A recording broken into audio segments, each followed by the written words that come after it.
Hello বন্ধুরা, সুপ্রভাত সবাইকে। আশা করছি সবাই খুব ভালো আছো, আমিও বেশ ভালো আছি। আমার চ্যানেলে তোমাদের সবাইকে অনেক স্বাগতম আর অনেক ভালোবাসা। এখন বাজে সকাল 7:30। এখন থেকে ব্লগটা শুরু করছি।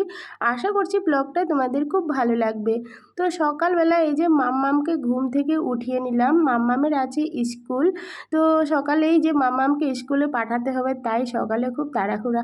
আরেকটা কথা তোমাদের বলি, আজকে আমি আমার ঘরের জন্য কিছু জিনিস কিনতে যাব, সেটাও তোমাদের সাথে শেয়ার করব। তার জন্য কিন্তু পুরো ব্লগটা দেখতে হবে। প্লিজ তোমরা ব্লগটা কেউ মিস করো না। কী জিনিস কিনতে যাচ্ছি, কোথায় যাচ্ছি, কী জিনিস কিনে নিয়ে আসবো, সবটাই তোমরা কিন্তু এই ব্লগের শেষেই দেখতে পারবে। তার জন্য কিন্তু ব্লগটা পুরোটাই দেখতে হবে। তো যাই হোক, মাম্মামকে সকালবেলা দুধ আর মুড়ি খাওয়িয়ে স্কুলে পাঠিয়ে দিলাম। মাম্মামের না একটু গ্যাসের খুব প্রবলেম হচ্ছে, তাই আর কি দুধ আর মুড়ি খাওয়ালাম। অ্যাকচুয়ালি জল আর মুড়ি খাওয়ালে কিন্তু খুব ভালো হয় গ্যাসের জন্য।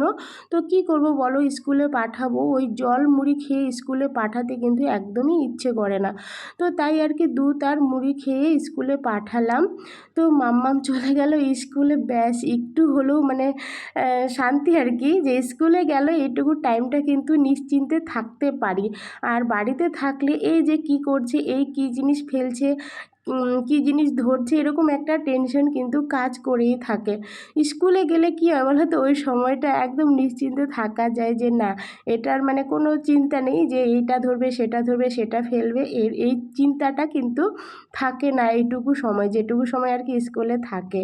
তো যাই হোক, তারপরে এই যে মামামকে স্কুলে দিয়ে গাছে একটু জল দিয়ে দিলাম ছাদে। আর কয়েকদিন ধরে না ছাদে যাচ্ছি না, গাছগুলো একদম অবস্থা খারাপ হয়ে গেছে। এই সকালে বৃষ্টি, দুপুরে রৌদ্র এরকম হয়, তাই আর ভাবি যে গাছে মনে হয় খুব একটা জল দেওয়ার দরকার পড়বে না, কিন্তু গিয়ে দেখি তো আমার মনটা খারাপ হয়ে গেল। একদম গাছগুলো শুকিয়ে গেছে। তো ছাদে গাছে জল টল দিয়ে আমার ব্যালকনির গাছগুলোতেও না জল দিয়ে দিলাম। তো আমার কিন্তু গাছে জল দেওয়ার কাজ হয়ে গেল, কিন্তু আমাকে না আজকে থেকে ছাদের গাছগুলোতে কন্টিনিউ জল দিতে হবে, যদি গাছগুলো আমার ভালো হয়ে যায়। আবার একদম শুকিয়ে গেছে, খুব মায়া লাগলো গাছগুলোকে দেখে। তারপরে এই যে দেখো, আমি একটু ঘর দোরগুলো ঝাড় দিয়ে নিচ্ছি। মাম্মামকে স্কুলে নিয়ে যাওয়ার আগে কিন্তু আমি একটু বাসি ঘরগুলো ঝাড় দিয়ে নিই, তারপরে আবার স্কুল থেকে এসে গাছে জল টল দিয়ে আর একটু ভালো করে ঝাড় দিয়ে নিচ্ছি। আর কাজের যে দিদিটা আছে, ও এসে কিন্তু আবার ঝাড়টা দিয়ে ঘরগুলো মুছবে। কিন্তু কি বলতো, মাম্মামের কালকে এনেছিলাম কয়েকটা খেলনা, ওর প্যাকেটগুলো ছিঁড়ে টিড়ে রেখেছে, তাই একটু ঝাড় দিয়ে নিলাম। আর এই যে বিছানাপত্র সব গুছিয়ে নিচ্ছি। আর সকালবেলা যদি এরকমভাবে একটু ঘর দোরগুলো পরিষ্কার করে নিই তাহলে কিন্তু নিজেকেও খুব ফ্রেশ লাগে। তারপরে এই যে দেখো, এই কাঠের টুলটা আছে না, এটা নিয়ে কিন্তু অনেক গল্প আছে, তো চলো সেটাও একটু তোমাদেরকে বলি। এই যে মাম্মাম যখন পড়তে বসে, তো এই কাঠের টুলটা আমার খুব দরকার পড়ে। কেন বলো তো, মাম্মাম দেখো এপ্রিল থেকে কিন্তু পড়া শুরু করেছে, তাই ওর দুটা স্টাডি টেবিল ভেঙে ফেলেছে। কি বলো তো, ওই টেবিলের উপরে ও উঠে লাফায়, শুয়ে থাকে। তো এরকম করতে করতে দুটো টেবিল ভেঙে ফেললো। তাই আর ভাবছি ওকে আর স্টাডি টেবিল কিনে দিব না। তো ওই কাঠের টুলটা আমাদের ঠাকুর ঘরে ছিল, ওটাই এনেছি, এখন ওটাতেই কিন্তু ওকে পড়তে বসাই। কি করব বলো, দুটো টেবিল ভেঙে ফেললো। আর ভেঙে ফেলেছে ওটার যে পেছনের কাঠিগুলো আছে না, ওগুলো কিন্তু খুব লাগার ভয় আছে, সেই জন্য ভয়ও লাগে। তারপরে পরে নিলাম সবুজ চুড়ি। শ্রাবণ মাস পড়েছে, সবাই বলে সবুজ চুড়ি পরতে হয়, জানি না পরতে হয় কি হয় না, সবাই পরে তাই আমিও পরে নিলাম। আর সবুজ চুড়ি পরলে নাকি বর অনেক ভালোবাসে, জানি না কথাটা সত্যি না মিথ্যা। আর পরলেও কি না পরলেও কি, যার যার বর ভালো তো বাসবেই, তাই না বলো। তারপরে এই যে দেখো, ভোলে বাবাকে আজকে জল ঢেলে নিলাম, যেহেতু আজকে শ্রাবণ মাসের প্রথম সোমবার, তাই জল ঢাললাম এই যে ধুতুরা ফল দিয়ে। ধুতুরা ফল সব কিছু দিয়ে টিয়ে একটু জল ঢেলে নিলাম। আর কি বলো তো, আমি শুনেছি শ্রাবণ মাসে নাকি জল ঢালতে হয়, দুধ ঢালতে হয় না, সঠিকটা আমি জানি না। তো আমি জলই ঢেলেছি, হয়তো পরের সোমবারে আমিও দুধ জল মিলিয়ে ঢালবো, আমি শুনেছি, তাই আর কি বললাম, আমি সঠিক কিনা জানি না। সকালেই তোমাদেরকে বলে রেখেছি যে আজকে এক জায়গায় যাব, কি কিনতে যাব। তো চলো, এই যে দেখো কোথায় এসে গেছি আর কি কিনতে এসে গেছি। এই যে দেখো, দেখে কিছু বুঝতে পেরেছো তোমরা? হ্যাঁ, তোমরা তো মনে হচ্ছে দেখে বুঝতেই পেরে গেছো কি কিনতে এসেছি। তো পুজো টুজো দিয়ে না মাম্মামকে কিন্তু স্কুল থেকে নিয়ে গিয়ে খাওয়া দাওয়া করিয়ে আমরা খাওয়া দাওয়া করেছি।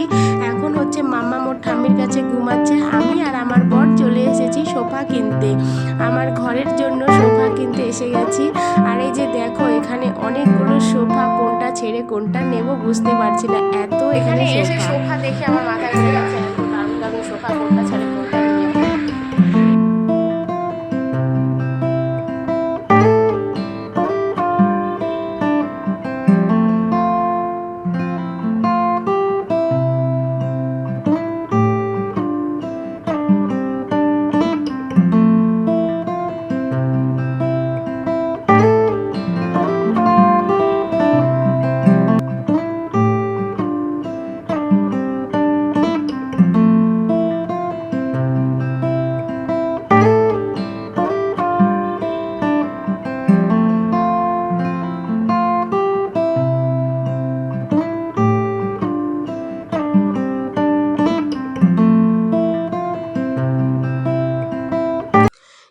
দেখো, এই যে এটা আমার বরের খুব পছন্দ হয়েছে, বাট আমার কোনো পছন্দ হয় নাই ওটা। কেন বলো তো, কাঠের মাম্মাম পরে টরে আবার লেগে যেতে পারে, তাই আমার একদমই পছন্দ হয় না। আর এই যে দেখো পার্পল কালারটা, এটা আমার খুব পছন্দ হয়েছিল, কিন্তু বাজেটটাও খুব কম ছিল, বাট আমার বরের একটুকুও পছন্দ হয় নাই।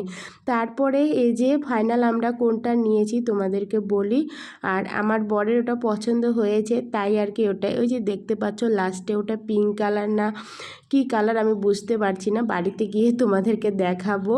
তো আমাদের কিন্তু ওটাই লাস্টে নেওয়া হলো, লাস্টে যে পিঙ্ক কালার বললাম ওটা। আর এই যে দেখো, এখানে এখন বিল টিল হচ্ছে। তো যাই হোক, অনেক সোফা টোফা দেখলাম। আর তো দেখো, এই যে ফাইনালি কিন্তু চলে আসলো সোফা বাড়িতে। আর এই যে দেখো, এটাই আনা হলো, এখন কিন্তু উঠাচ্ছে উপরে।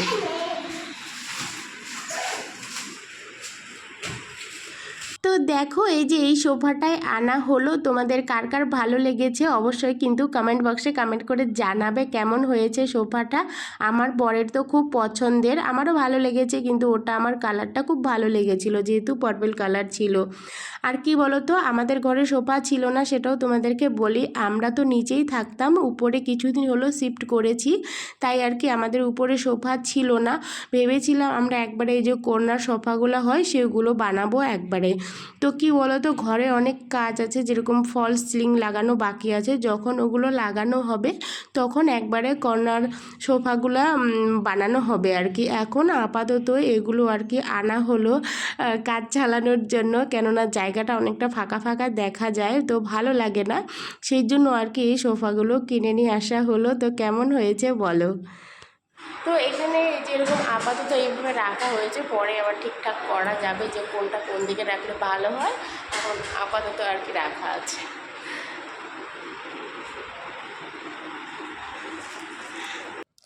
তো কি বলো তো, আমাদের হচ্ছে সব কিছু তো আমরা মানে খাওয়া দাওয়া সব নিচেই হয়, উপরে সোফা টোফা না থাকলেও খুব একটা দরকার পড়ে না, কিন্তু জায়গাটা অনেকটা ফাঁকা না, দেখতে ভালো লাগে না, তাই নিয়ে আসলাম। তো এটা মানে প্রাইসটা কিন্তু খুব একটা হাই ফাই না, তো ওই যে টোয়েন্টির একটু বেশি, 20,000-এর একটু বেশি আছে, তো এরকম দামের মধ্যে কিন্তু বেশ ভালোই হয়েছে, তাই না? আজকের ভিডিও এখানেই এন্ড করছি, সবাইকে টাটা।